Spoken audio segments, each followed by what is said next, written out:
Assalamualaikum warahmatullahi wabarakatuh. Saya Nurholis Majid, jurusan Ekonomi Syariah angkatan 19, akan mereview sebuah film berjudul Fatih 1453, yang mana film ini dirilis pada tahun 2012. Film ini menceritakan tentang Sultan Mehmed II dalam perjuangannya menaklukkan Konstantinopel. Banyak sekali pengorbanan yang dilakukan pasukannya dalam peperangan ini.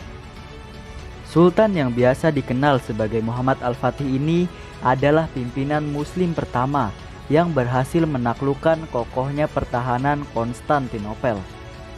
Baiklah, inilah review film Fatih 1453.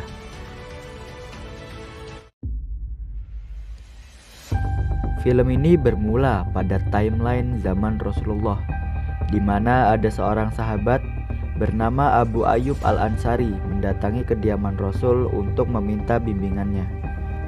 Kemudian atas izin Rasul, ia menyampaikan kepada muslimin yang lainnya bahwa Rasul bersabda, Konstantinopel akan dibebaskan oleh umat muslim.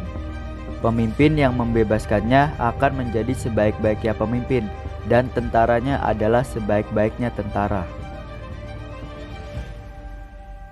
Singkat cerita, pada tahun 1451, Mehmed yang sudah dewasa sedang berlatih pedang dengan Ulu Batli Hasan. Dia adalah teman sekaligus mentornya. Kemudian ia menerima surat, di mana surat itu mengabarkan bahwa Sultan Murad II ayah Mehmed telah wafat. Sultan Mehmed pun mendatangi jasad ayahnya untuk memberikan penghormatan terakhir. Ia mengungkapkan begitu besar kasih sayangnya dan kekagumannya terhadap ayahnya. Ia juga berjanji akan meneruskan perjuangannya untuk membebaskan wilayah lain yang belum dibebaskan oleh ayahnya dan akan membangun sebuah kerajaan yang besar. Akhirnya Sultan Mehmed II naik tahta.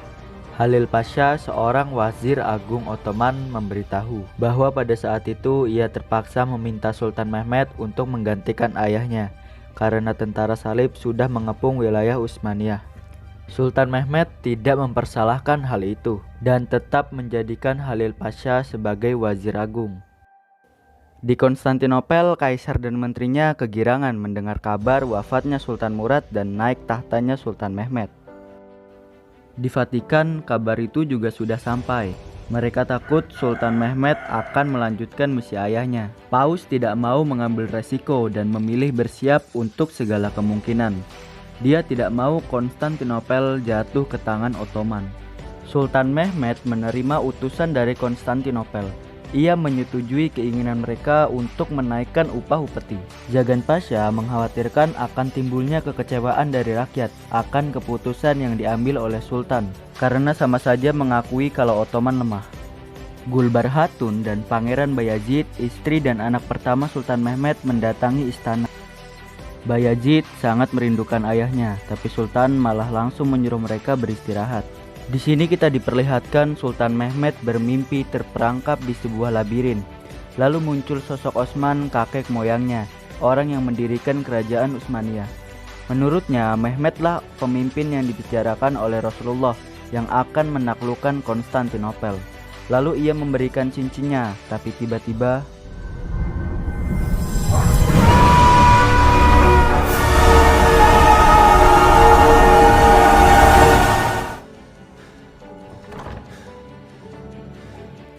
ia terbangun tepat saat Hatun datang dan langsung khawatir. Mehmed memaknai mimpinya sebagai pertanda bahwa dia akan menaklukkan Konstantinopel atau dia yang akan ditaklukkan.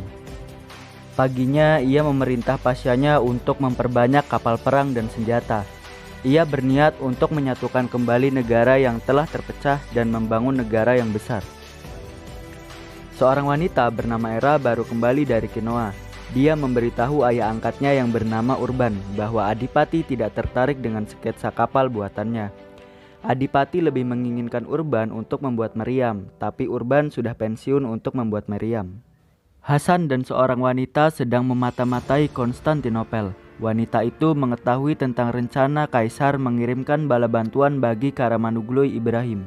Kaisar bersekongkol dengan Orhan, seorang Ottoman yang membelot kepada Konstantinopel. Hasan yang diberitahu rencana itu mencegat utusan Konstantinopel bersama seorang prajuritnya. Dia membunuh mereka semua dan mengambil surat dari kaisar. Setelah itu Hasan memberikan suratnya kepada Sultan Mehmed. Di Karamanuglu, Ibrahim yang tahu ia ditipu oleh Kaisar Konstantinopel karena tidak mengirimkan bala bantuan, memilih berdamai dengan Sultan Mehmed. Ia berjanji akan setia kepada Mehmed hingga dia mati. Lalu datang utusan dari Konstantinopel yang meminta kenaikan upeti lagi. Sultan menanyakan Khalil tentang keyakinannya akan perdamaian yang dia usulkan. Khalil sangat menderita karena namanya dicatat oleh Orhan. Istrinya meyakinkan bahwa Sultan pasti percaya bahwa dia tidak berkhianat. Tidak lama dia disuruh menghadap ke Sultan. Dia yang sudah pasrah meminta kepada istrinya untuk dipersiapkan kain kafan. Namun ternyata Sultan masih mempercayainya. Sultan akan memutuskan hubungan dengan Konstantinopel dan mereka tidak akan memberikan upeti Dan lagi. Sultan juga menyuruhnya membangun sebuah benteng karena peperangan sudah tidak terelakkan lagi. Bogaskesen 1452, benteng baru sudah mulai dibangun. Sultan mempekerjakan banyak orang untuk membangunnya. Sementara itu, pihak Konstantinopel sedang cemas dengan pembangunan benteng baru itu yang berada di pinggir Laut Hitam. Mereka takut kapal tidak bisa melaluinya dan memutus suplai makanan. Kaisar pun memerintahkan persiapan untuk berperang dan menyuruh menterinya untuk mendatangi Urban agar membuatkannya meriam baru. Kaisar menulis surat ancaman untuk Sultan. Dia akan membentuk pasukan salib terbesar yang pernah ada dan menyerang Ottoman jika Sultan tidak menghentikan pembangunan benteng. Sultan yang membaca isi surat itu tidak gentar dan akan meladeninya.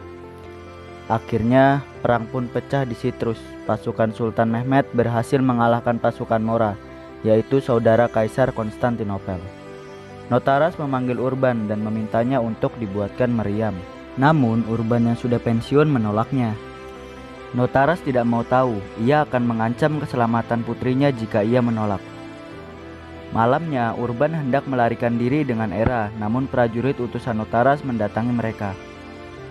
Lalu Hasan pun datang untuk membantu mereka. Akhirnya mereka mengalahkan prajurit Notaras dan menyampaikan pesan Sultan bahwa mereka diundang ke istananya. Kaisar yang mendengar kabar kepergian Urban dan kekalahan Mora marah bukan main. Kaisar yang sudah buntu ingin mengambil tawaran dari Vatikan untuk menyatukan Katolik dan Ortodok demi menghadapi Sultan Mehmed. Sultan menyambut kedatangan Urban dengan Era yang dikenalkan sebagai asistennya, juga memintanya untuk dibuatkan meriam yang bisa menghancurkan benteng Konstantinopel. Akhirnya benteng pun sudah jadi dan Sultan Mehmed memimpin doa untuk mensyukuri jadinya benteng itu. Urban dan Era berhasil membuat sebuah meriam. Kapal perang pun diperkirakan akan siap pada waktu pengepungan. Pasukan Ottoman pun memulai perjalanan menuju Konstantinopel. Armada laut juga mulai diberangkatkan. Sultan Mehmed pun mengenakan baju perangnya yang disaksikan oleh istri dan anaknya. 6 April 1453, pengepungan Konstantinopel dimulai. Di sini kita diperlihatkan Sultan dan Kaisar saling berunding untuk terakhir kalinya.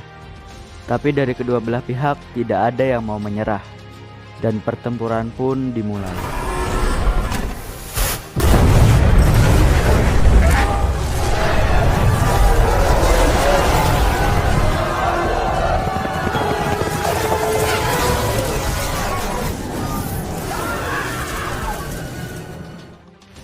Tapi sayangnya usaha mereka di hari pertama gagal.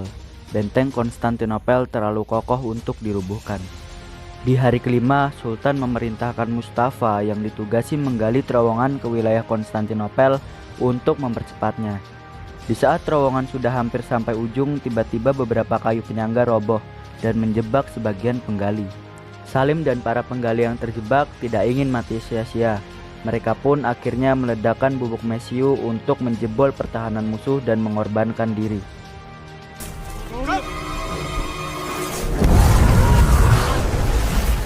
Di hari ke-12, kembali Sultan Mehmed mencoba menerobos pertahanan benteng. Hasan dengan pasukan terbaiknya dikirim ke garis depan menggunakan menara.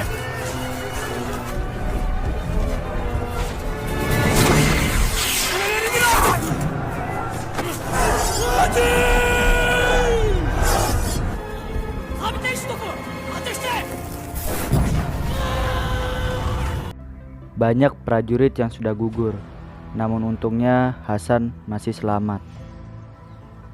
Di hari ke-28 mereka masih mencoba untuk menerobos benteng, namun pasukannya berkurang sangat banyak. Hari ke-40 armada laut Sultan Mehmed kalah di pertempuran laut. Kapal mereka hangus terbakar. Sultan pun sangat marah dan menghukum pemimpin armada lautnya. Pasukannya yang tersisa sudah tidak memiliki semangat lagi di wajah mereka. Sultan yang sudah frustasi hanya bisa bertasbih, namun tasbihnya malah ia hancurkan. Sekelompok pasukan mencoba memberontak untuk kembali ke Edirne, tapi Hasan berhasil mencegahnya. Seorang syekh didatangkan karena Sultan Mehmed tidak mau keluar dari pavilionnya. Syekh menasihati Sultan bahwa dalam peperangan ini ia harus bersabar dalam menjalaninya. Syekh meminta Sultan untuk mengembalikan semangatnya dan mulai berperang lagi. Kapal-kapal pun kembali dibuat dan dilayarkan di dekat Konstantinopel. Sultan pun berorasi untuk mengembalikan semangat pasukannya. Allahu Ekber. Semiyallahu limen hamide.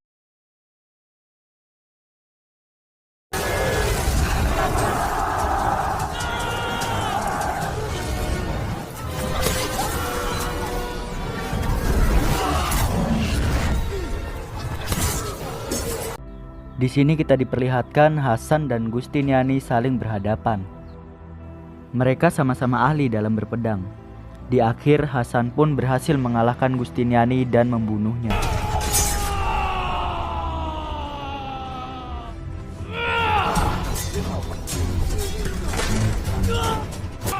Hal yang mengharukan, Hasan berhasil membawa bendera Utsmaniyah ke atas menara. Tapi di sana ia malah terkena panah dari musuh. Dia yang sudah sekarat akhirnya berhasil menancapkan benderanya di atas menara benteng.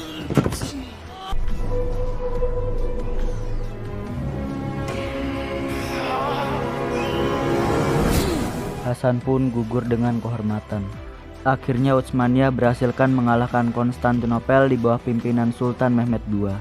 Di sini kita diperlihatkan Sultan menyuruh menteri-menteri Konstantinopel untuk mengubur kaisarnya sesuai kepercayaan mereka. Setelah itu Sultan pergi ke Hagia Sophia dan berjanji pada warga bahwa mereka akan diperlakukan seperti rakyatnya sendiri. Mereka juga dibebaskan dalam menjalankan keyakinan dan agamanya. Dan akhirnya Sultan Mehmed II menduduki Konstantinopel dan menjadikan ibu kota negaranya. Dan film pun tamat.